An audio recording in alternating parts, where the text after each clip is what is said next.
Welcome. In this video, we're going to discuss some two-player games of tic-tac-toe style, or tic-tac-toe variations. So a couple of games are in front of us, and they're in-a-row type games. So if you think of the standard tic-tac-toe in a 3-in-a-row game like that, if you think closely, the second player cannot have a winning strategy. If the objective is to make 3 in a row, and every time you're placing either an X or an O in your grid, each player is working towards that goal. And if the second player had some kind of sequence where they could make 3 in a row, the first player could just steal that sequence.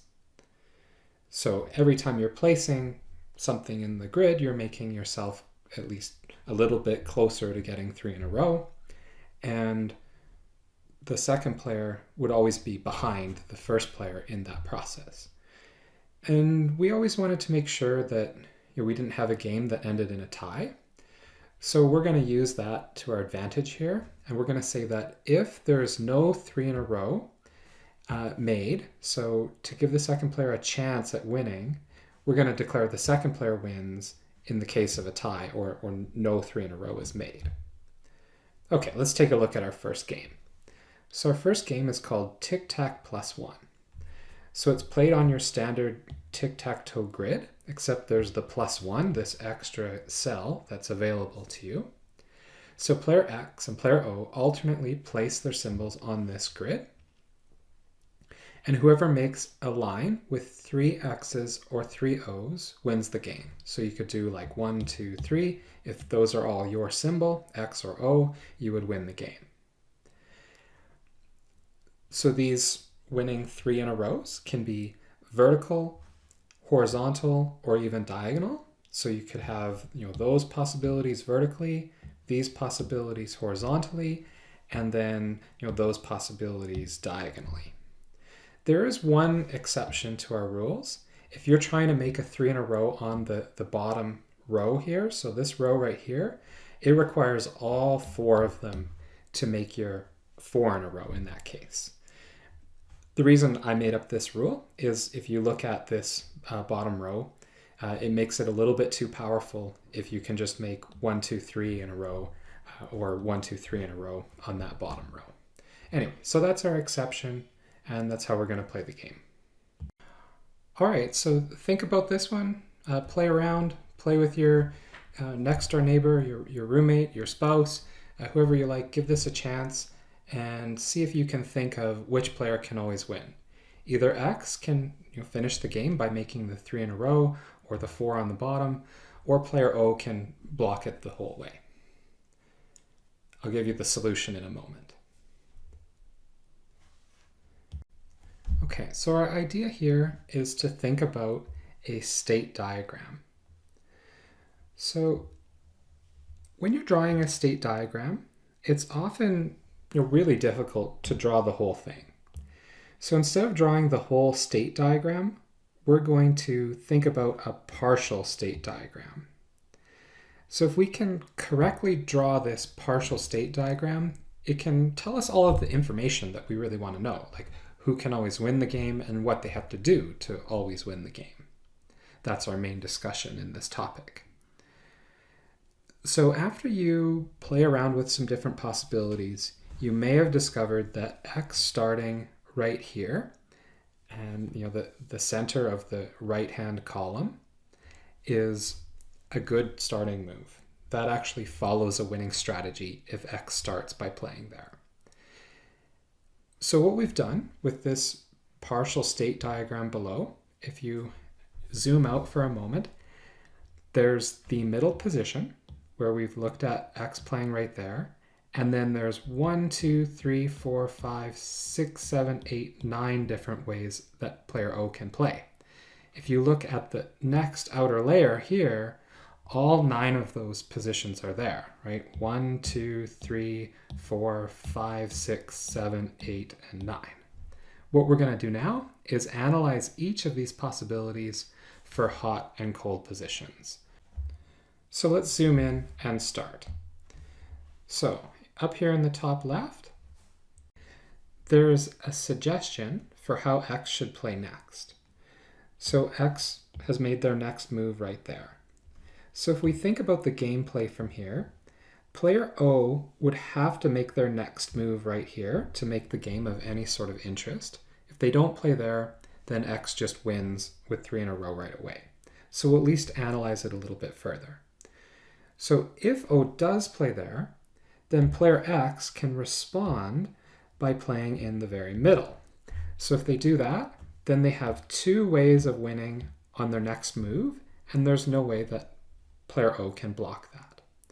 So when player O is making this move right here, there is nothing that O can do to win the game. So that's the scenario that we call a cold position. So that's cold. That makes every arrow that plays into it a hot position. So let's keep going. So next, player O would have to play right here to block. And again, X can play in the middle and have 2 ways of winning on their next turn. So that's a cold position. And it makes the position right before it a hot position.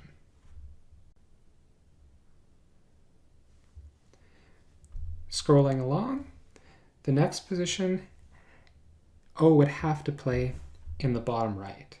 Again, player X can respond by playing in the center and have a guaranteed win on the next turn. So this position is cold, and the one right before it is hot. Okay, so next, player O has to play in the bottom right, and then player X could respond by playing in the top right. And then X will win from there. Player O was doomed to begin with, so that is a cold position, making the position before hot. Okay, in the bottom right, player O would have to play right there, and then player X can play in the center to always win.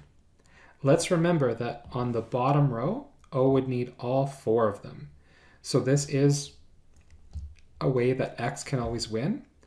O cannot block this by playing right there. So O was stuck from this point on as well. When they made that first move, that position is cold. Right before it, we have a hot position. Looking to the left, player O would have to play in the corner, and then player X can return to playing in the center. And we have the same hot and cold scenario as previous scenarios. Okay, so let's look at the next one. Again, player O is stuck playing on the bottom, and this time X can respond in the corner and win on their next move. So that's a cold position, and right before it, we again have a hot position. Okay, how about this one? Player O is still forced to be stuck on the bottom, and then player X once again can play in the corner, have 2 ways to win on their next move, set up that fork so that this position is cold. As soon as we find cold positions, everywhere that plays into them becomes hot. So finally, in this setup, player O is forced to block right away again. Player X goes in the top right, sets up this situation once again. Player O is saying, FML, I'm in a cold position, nothing I can do to win, and we have the hot and cold scenario to finish off this diagram. So now we'll zoom out to where we were before. Looking at this whole picture, now we have this scenario where every way of playing from this starting position that we looked at is hot. They're all hot positions. That's what defines us a cold position. So we can happily put a cold position over top of that middle part. So now if we scroll back to where we were before, the game itself, right here, the empty game where X is getting ready to play, is in a hot position. So when we're asked to state the player that can always win, that would be the first player, because the game starts in a hot position. And once again, we're careful to say that it's not the first player will always win. They can always win if they follow the winning strategy. All right, so there's one more game to share with you on this video, another tic-tac-toe variation. This one is called Snaky Stone. So it's played on the standard 3x3 grid. This is kind of your standard tic-tac-toe board. And the objective is to somehow make Snaky's toe. So it's not a 3 in a row game, it's kind of a 4 in a row game where there's a turn, there's two 90-degree turns, and you can make Snaky's toe in the picture however you want. So it could be like that. That would be an example of Snaky's toe. Or you could make it like that. And the hint for this particular game is that when looking for a winning strategy, sometimes doing some mirroring of your opponent can be very helpful. Sometimes mirroring strategies work quite well in two-player games. Of course, it depends on the game, but it is a hint that can work somewhat often. Okay, so like a regular two-player game, the players alternate with their turns. Player X plays X's, player O plays O's. They alternate with their symbols, and whoever makes the snake wins the game. And once again, player O, the second player, will win if the game ends with no snakes. So I'll let you pause the video now. Give that a shot. See if you can think about a winning strategy. Try to get your feet wet with this problem before I give you the solution. Okay, so let's discuss a solution to Snaky's toe. So the way that this works is in order to even make a snake, you absolutely have to go through the center. There's no snake that can be made by circling around the outside of the center. So X has to play in the center if they want any chance of winning the game. Otherwise, O just plays there and blocks it the whole time. Now the question is what strategy to use from here on out. And it turns out that player X can always win if they use this mirroring idea by mirroring their opponent wherever player O plays. Let's say player O plays in this top left corner. What player X does is plays a reflection through the center. So they play a reflection through the center, so they would play in the bottom right. They just keep doing this. They don't need to think any more than that. They constantly do that and you'll end up making a snake. So player O, let's say, plays right here. Maybe they're worried about a snake that's coming, something like that. Then player X just simply follows that strategy, reflects through the center, and plays in the top. Okay, maybe player O is now worried about the pending snake that's coming right here, so tries to block it. And once again, player X just reflects through the center and plays over here. Okay, so now there's two snakes that can be made, one right there and another one right there, and player O certainly cannot block both of them, although they might try. So player O maybe plays there, and once again, player X just reflects through the center and ends up winning the game by making the snake right here. Now, of course, this is not a proof. This just worked for this one random time I've put this together. But it turns out that it always does work. And we're going to prove that now. And we're going to do it with a partial state diagram. So our path to dealing with this problem is going to be to use symmetry whenever we possibly can. So the first sense of symmetry that we're going to use is notice that it doesn't matter if O plays in one corner or another. So if O plays in the top right corner, for example, it's the same as it plays in any other corner. Later on, we'll analyze the center of a side, and we can use that symmetry as well. So on each move that O makes, X is going to reflect through the center on their next move. We're going to prove that that is a winning strategy. Again, when X makes this first move, we can see that we can use symmetry. In this diagonal symmetry here, the picture can fold the top triangle exactly into the bottom triangle. That saves us the time of analyzing 1, 2, 3, 4, 5, 6 moves just down to 3 moves. Those 3 moves are described below. All 3 options that O can do are given. When O makes one of those options, X will again respond by playing a reflection through the center. So when O plays here, X reflects through the center right there. When O plays right here, X reflects through the center right there. When O plays right here, X reflects through the center and plays right there. So notice we picked the bottom triangle to analyze with that diagonal symmetry above. Okay, so in the next stage, when we get to this point, there is some choices to be made for O, and we don't get as nice of a picture, but we can still save ourselves some time and just look at the most important parts. Let's start on the left side here.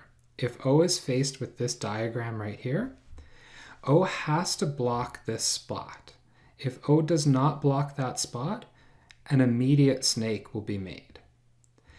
There are other moves to make, of course, but they're all kind of trivial. If O moves anywhere else, X just wins right away. So we're just going to analyze the interesting stuff when O plays there.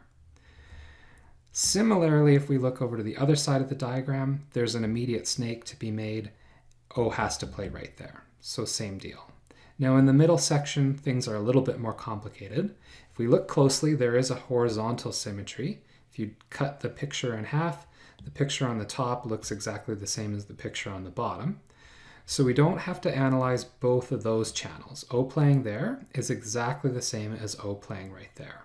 But there's still 3 positions to analyze. So the horizontal symmetry is analyzed on that channel, taking care of those 2 cells, and the other cells, this one and this one, are analyzed on the other channel. So this one is analyzed right there, and this one here is analyzed right there. So all of the essential possibilities that are of any interest are given on the next line. Right here. In every one of those scenarios, player X reflects through the center, and we get these possibilities that come at the end. Now, if we look closely, in every one of those possibilities, there's this fork type setup where X can make a snake in 2 different ways.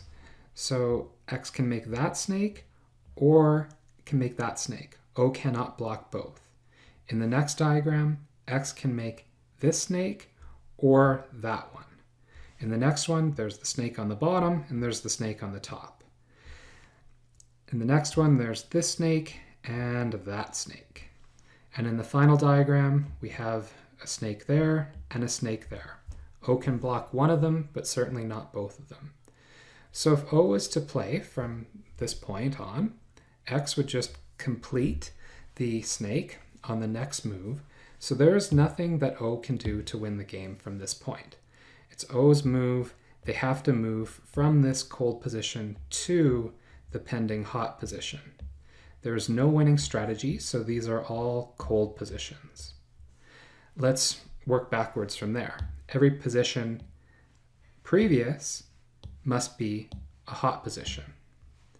O was forced, or at least by symmetry, to choose one of those hot positions. So the previous diagram also gave us cold positions. Now if we scroll back above, every way of playing into a cold position is a hot position. So all of those are hot positions. And then finally above that, we have a cold position because all 6 ways of playing lead into the 6 hot positions that we've described below, or 3 of them and then 6 by symmetry. And then working one more step back above, we have a hot position when X reflects O's move. So this one isn't quite as complicated. X reflects through the center and immediately sets up a vertical symmetry. So if you notice, there's this vertical line of symmetry, and the picture looks the same on the right as on the left. And similar to the previous example, instead of analyzing 6 different cases by symmetry, we only need to do 3. So we get 3 channels to think about. On the very next move, player X reflects through the center. So player X has reflected through the center in all of those possibilities. If we jump to the middle possibility here, we already have a scenario where there's 2 snakes that can be made. One right there and the other right there. So O can't block both of those. So we've already discovered a cold position here. Let's think about the other 2 channels. How about we start on the left over here? Again, O is forced to block, just like the previous diagram. O is forced to make that move. And over here, very similarly, there's an immediate snake that's coming right here. O has to block that. So once X reflects through the center, a final time down here, again, there's 2 immediate snakes that can be made in each diagram. Let's look for them. So one of them right here, and the other one right there. And then over here on the right-hand side, there's 1 snake, and there's another possibility. O can't block them both. So all of these positions at the end of the diagram are conveniently cold, and we're ready to label hot and cold from here on out. So working backwards in our diagram, every way that plays into a cold position must be a hot position. If O is forced to block and play into a hot position for all possible ways, those must be cold positions. So beforehand, we must have hot positions. And now we've discovered that all 6 ways of playing from this diagram by symmetry are hot, and therefore we're sitting on a cold position right here. So right before that comes a hot position.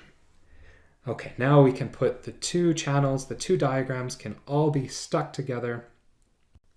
So we just learned that if player O plays on the center of a side, that position is also hot. So if we think about the move before that, when player X plays in the center, player O has 2 choices by symmetry, and all of those choices are hot. So it puts player O, when playing from right here, in a cold position. So before that, we have the empty game board where player X is getting ready to play and can play by choice in the center into a cold position. So that position there is a hot position, and this puts together the final icing on the cake of our proof to show that the first player can always win, and we've shown through a partial state diagram how they do it. Okay, so thanks so much for listening. We'll see you on the next one.